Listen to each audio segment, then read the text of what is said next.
أكبر يا رحمن نجينا من النيران لا إله إلا الله ربي نجينا بخير يا عليما. Bismillahirrahmanirrahim. Em nome de Deus, o Clementíssimo, Misericordiosíssimo. Obrigado mais uma vez, amigo telespectador, amiga telespectadora, pela sua audiência, pelo seu apoio, por estar aí nos acompanhando neste que é o único programa da televisão brasileira que aborda a religião islâmica.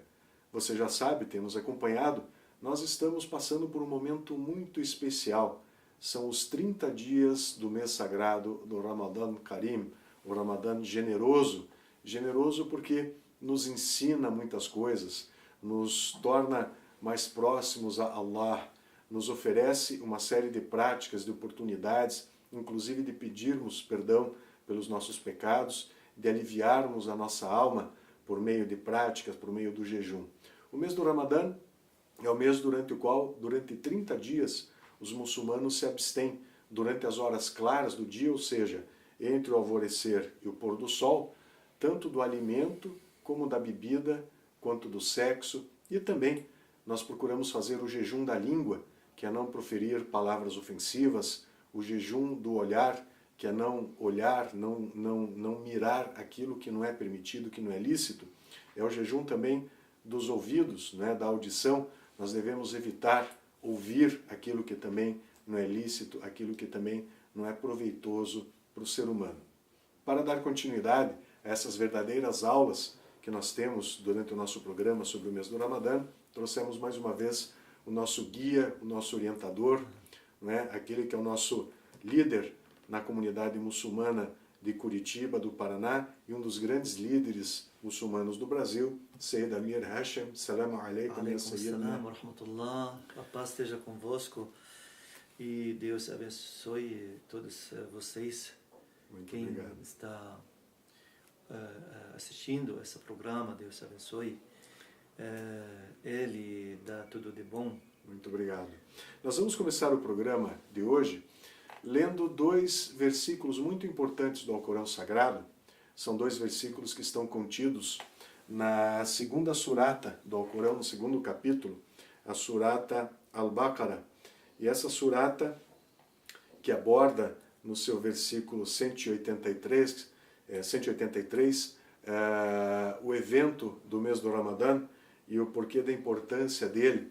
Então eu vou começar lendo aqui o versículo 183 do capítulo 2 do Alcorão Sagrado, que diz assim: Ó fiéis, está-vos prescrito o jejum, tal qual foi prescrito a vossos antepassados, para que temais a Deus. E no versículo 185, Maulana, nós temos também a revelação de Allah subhanahu wa ta'ala, elevado e exaltado seja, que diz assim: o mês de Ramadã foi o mês em que foi revelado o Alcorão, orientação para a humanidade e evidência de orientação e discernimento. Então, usando como mote, como início da nossa conversa, Eminência Sayyid Amir, nós temos esses dois versículos. Eu peço que o senhor, então, faça os seus comentários, por Obrigado. favor. Bismillahirrahmanirrahim. Wa sallallahu ala Muhammadin wa alihi tahirin. E nós sabemos que qualquer coisa na religião tem motivo. Quando alguém pergunta, faz essa pergunta: por que Deus chamou nós para fazer jejum? Por que ordenou? Por que é obrigatório para o muçulmano fazer jejum? Então, esse versículo, primeiro versículo que nosso irmão você leu, fala sobre isso. Fala que, primeira coisa, que Deus, o jejum foi escrito para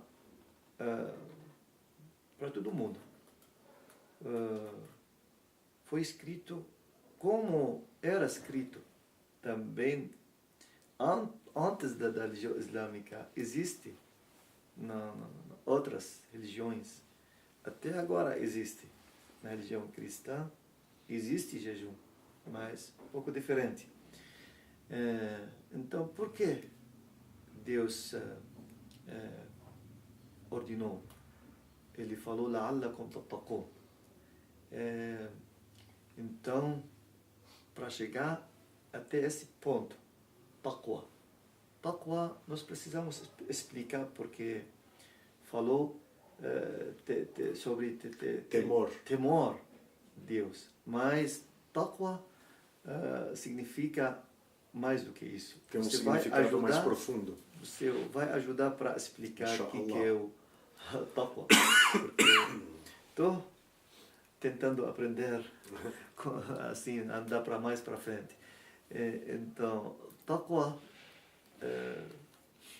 Deus falou sobre taqwa. O Corão Sagrado bastante tem essa palavra, esse nome, taqwa. Bastante tem. E esse assunto, esse taqwa, Deus fala sobre quem chega até esse taqwa, fica, ele ganha tudo de Deus, bênção de Deus, paraíso de Deus, e fica uma pessoa respeitada pelo Deus. E assim, inna akramakum indallah atqakum. Falou sobre esse assunto, mas o que é o taqwa? Taqwa, a pessoa crente, ou tem fé no coração, ou tem Deus no coração, ele sempre olha para Deus, sempre tem temor de Deus, ele tema Deus. Esse proteção, na verdade, dentro da pessoa, dentro da alma, para não fazer pecado perante Deus, não fazer coisa ruim. E assim como aquele soldado que usa uma armadura, assim, alguma coisa aqui, e esse dentro da pessoa que tem esse taqwa, ele sozinho, como eu expliquei assim, Deus criou esse corpo, por exemplo, quando você mexe o fogo, assim, o corpo avisa você, esse é uma coisa ruim. Também mesma coisa. E quem pratica, tem fé, também, quando uma coisa, pecado, assim, uma porta abre para ele, tem uma porta do ilícito, né? Porque ele pratica o ilícito. Ele não faz. Ele não faz isso. Então, esse é taqwa. Deus ordenou fazer jejum para chegar até esse ponto, para ficar min al-muttaqin, taqwa. E você também pode explicar mais? Então, o que a sua eminência quer dizer é que o princípio da taqwa, ou o conceito da taqwa é esse. A pessoa, o crente que teme a Deus, ele vai procurar aquelas práticas que o aproximem de Allah e vai procurar evitar aquilo que Allah proibiu. A prática contínua da taqwa, ela leva a pessoa a adquirir uma proteção quase que instintiva em relação ao mal. Quer dizer, quando ela percebe que o mal se aproxima dela, quando ela percebe que o ilícito a convida a praticar algo que não é correto, ela automaticamente se protege daquilo, ela evita aquilo. Como o nosso corpo, sua eminência usou uma expressão muito feliz, como naquela situação em que nós aproximamos o nosso dedo do fogo, né? Ao se aproximar, nós não precisamos queimar o dedo para saber que aquilo não é bom. Ao nos aproximarmos da chama, automaticamente o nosso corpo se retrai e se protege. A mesma coisa com o nosso espírito. Então a pessoa que tem essa taqwa, que desenvolve essa prática constante do temor a Deus, ela também automaticamente vai se proteger e repelir o mal. Isso, esse é para salvar a alma perante Deus. É muito, muito importante. E jejum, Deus, o jejum foi escrito pelo Deus para esse motivo, na verdade. O jejum também uma coisa para corpo físico, assim, bem da saúde mesmo. Você, quando todo dia come assim o ano inteiro, esse estômago, quando um mês assim fazer essa prática assim para não comer durante o dia, e esse é uma coisa bem saudável para o corpo. O nosso profeta falou uma narrativa: sumo tosoho. Agora você traduz para mim. Jejuai e tereis saúde. Isso, e sumo tosoho. Por isso, se você lê, tem alguns lugares, tem hospital, algumas assim na Europa, assim, e tem bastante doença para esse doença. O jejum, falam, tem que fazer jejum. O jejum é como se fosse um remédio contra remédio, a doença. assim, uma coisa. E isso muito, muito importante para a saúde. Se Sua Eminência, se Vossa Eminência permite, Seidamir, só complementando isso que o senhor está falando, que é muito importante, nós temos todo esse aspecto espiritual do mês do Ramadã, sobre o qual, inclusive, o senhor já falou durante os últimos programas, está falando durante esse programa também. Mas o senhor abordou uma questão muito importante, que é essa alimentação, muitas vezes, exagerada que nós temos. Nós comemos, nós seres humanos em geral, comemos em exagero. Tanto que um dos maiores problemas da saúde pública hoje no mundo, especialmente em países industrializados como o Brasil, os países da Europa, até mesmo nos Estados Unidos, não é tanto a fome, mas a obesidade. As pessoas estão gordas, as pessoas estão obesas. As crianças, Maulena, hoje estão sofrendo de obesidade. As crianças, 8, 9, 10, 12, 15 anos, os adolescentes, estão sofrendo de problemas que até décadas atrás eram problemas de saúde dos adultos. Isso porque nós estamos comendo de maneira exagerada. Então o jejum, o Ramadã, ele vem nos chamar, nos alertar também quanto a esse aspecto do exagero da comida, da glutonice, como nós dizemos em português, né? As pessoas que são glutonas, comeram, se satisfizeram, mas querem comer mais, né? E pior, comer o açúcar, comer a gordura. Então, o Ramadã, ele permite também essa discussão em torno do alimento e permite que nós percebamos o exagero da nossa conduta e que nós nos corrijamos também com relação a esse problema. E esse jejum dá força para a pessoa, para segurar, para não ficar atrás dos desejos dele. E eu gosto de comer esse tipo de comida no mês do Ramadã. Não pode. Ele segura e dá essa força, pratica e fica forte. Então, e também o motivo assim que você fica acostumado esse paciência, ter Perfeito. Paciência. Perfeito. Esse é muito importante, ajuda esse para ter paciência. Com certeza. Porque existe bastante gente assim, ele não tem essa força, não tem paciência, que uma coisa gosta de beber, ou aquele pessoa que cigarro, assim, cigarro. Fuma. Mas esse mês dá força para ele para parar, porque fumar e muito mal, faz mal para Saúde. a saúde. Então, ajuda esse bastante gente para de fumar o narguile também, é pior do que isso. Esse mês ajuda.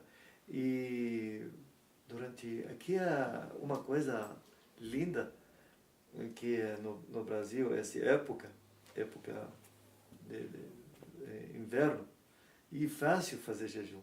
Não é igual Europa, ou igual Oriente Médio, assim, o jejum 18 horas ou talvez 20 horas, muito difícil lá na Europa. Aqui é 13 horas mais ou menos e bem fácil, como se fosse alguém tá assim, café da manhã ou jantar, falta Certo. só almoço. Assim, aqui Perfeito. é muito... Lembrando, Eminência Seidamir, que só para explicar para o telespectador que às vezes não conhece a cultura islâmica ou as práticas islâmicas durante o mês do Ramadã, assim que o sol se põe, nós fazemos o iftar, ou seja, o muçulmano, assim que o sol se põe, é obrigado a quebrar o jejum. Então ele não pode, na perspectiva de obter uma bênção maior, uma graça maior de Deus, não, eu vou me sacrificar um pouco mais e ao invés de quebrar o jejum eu vou ficar mais 1 hora sem comer. Não pode. Isso é haram, isso é proibido. Chegou o horário do iftar, ele é obrigado a se alimentar. Isso, inclusive, mostrando ao telespectador que a religião islâmica é uma religião de equilíbrio. Nenhuma prática no islamismo prejudica o ser humano. Todas as práticas na religião islâmica, inclusive o jejum, têm o objetivo de trazer benefícios espirituais e físicos. Então, chegou a hora do jejum, do desjejum, a pessoa é obrigada a se alimentar, sem exageros. E antes de iniciar o jejum, antes da aurora, ele também pode fazer o suhur, que é aquela alimentação que vem antes do início do jejum. Se dá licença, uma explicação Claro. sobre isso e quando chega a hora de quebrar jejum e melhor fazer oração, essa oração que nós temos e quebrar o jejum. Ou comer uma tâmara doce, assim, ou água, alguma coisa e fazer oração depois quebrar jejum. Mas talvez alguém tem trabalho, ele não consegue quebrar jejum porque ele está no trabalho e demora 1 hora. Não é pecado, mas ele, se consegue comer alguma coisa, beber, não tem Mas são problema. condições Mas muito excepcionais, proibido na religião islâmica alguém fazer jejum 24 horas, por exemplo, dia ou noite. Esse é pecado. Não pode, porque Deus quando chamou nós para fazer jejum, porque jejum faz bem para nós, mas se o jejum faz mal, quem está doente não pode. Perfeito. Deus fala, proibido fazer. Você está doente, está com problema, esse o jejum faz mal para você, não pode, porque a saúde é uma coisa sagrada e Deus quer proteger nós. E por isso fala Deus sobre quem tá com problema, está doente, ou uma pessoa velha não pode, não é obrigatório fazer jejum para criança, para uma mulher, a mulher velha, o homem velho, assim, se faz mal, não pode. Deus... Lembrando essa questão que o senhor citou muito bem. Nós confiança em Deus e sabedoria de Deus, assim, a religião islâmica bem muito racional nesse aspecto, né? O senhor lembrou muito bem. Vamos supor um cirurgião, não é? Ele começou a cirurgia, nós sabemos, a amalia, tem cirurgias que duram 5, 6 horas, 7 horas. Vamos imaginar que esse cirurgião cardíaco, por exemplo, começou um transplante ali por volta das 3 da tarde e a cirurgia se complicou e começa a avançar e vai chegando o horário do desjejum, e esse médico muçulmano, ele não pode abandonar a cirurgia. Ele não pode abandonar o seu paciente aberto, com o peito aberto, fazer o seu iftar e voltar. Então, ele pode continuar, como você citou a questão do trabalho, né? Então, ele vai fazer esse jejum no momento mais oportuno. Então, sempre lembrando que a religião islâmica, Seyd Amir, é uma religião de equilíbrio. Ela não exige nada que esteja além da capacidade humana, né? E por isso respeita também esses aspectos. Nós também percebemos que no mês do Ramadã, muçulmanos ficam mais generosos, porque e ajuda mais os pobres necessitados, isso. Perfeito. E porque o jejum ajuda, esse coração fica sensível. Quando você passa fome, vai lembrar aquelas pessoas que não tem dinheiro, não tem alimentos, não tem, e isso muito importante, ajudar os pobres, fazer bem, porque nós queremos paraíso, claro, de Deus, e essa grande porta para entrar paraíso, fazer jejum no mês do Ramadã, fazer bem e uma segurança para nossa alma. Não tenha dúvida. Eu costumo dizer, Seyd Amir, que o mês do Ramadã e a prática do jejum são aspectos que revelam a grandiosidade do ser humano como o Khalifatullah, ou seja, o representante de Deus na Terra. Porque Allah subhanahu wa ta'ala escolheu o homem como aquele que seria o seu legatário na Terra. Porque o ser humano tem essa capacidade de discernimento. Então, se Deus dá a ordem, ele tem o arbítrio de obedecer e de não obedecer. Mas ao obedecer, ele assume a sua condição de ser racional. Ao contrário dos animais, né? Vamos imaginar um leão na selva, ou um tigre, né? Ele sente fome, ele vai lá, caça a sua presa e come. Ele sente sede, ele vai no rio, bebe a água e satisfaz a sua necessidade. O ser humano é diferente. Porque se Allah diz que no mês do Ramadã, durante 30 dias, ele deve conter o seu instinto animal e não se alimentar porque Deus mandou, então ele assume a sua condição humana. Eu sou diferente com relação às demais criaturas. Isso. Muito obrigado. Nós é que agradecemos, Seyd Amir, mais uma vez a sua presença aqui no nosso programa, sempre nos orientando, sempre nos guiando, sempre nos educando, né? E fazemos também um voto, né? Fazemos um pedido para que você esteja conosco no nosso programa, quando continuaremos a abordar questões tão importantes a respeito da religião islâmica. Não deixe de acessar a nossa página na internet, o www.ibpr.com.br, um site novo, um site renovado, um site com um novo visual, muito mais agradável, tenho certeza de que você vai gostar. Nós também temos a nossa página da Mesquita Imam Ali no Facebook, é só procurar lá no Facebook. Temos também o grupo no Facebook, a página do Grupo Escoteiro Brasileiro Árabe de Curitiba, OGEBAC. Entre lá que você vai ter informações também sobre esse grupo escoteiro. E se você tem alguma dúvida, alguma sugestão, alguma crítica, não deixe de mandar a sua mensagem para ibpr@ibpr.com.br, que é o e-mail do Instituto Brasileiro de Estudos Islâmicos. Wassalamu alaikum, que a paz esteja convosco. صلوات صلوات صلوات صلوات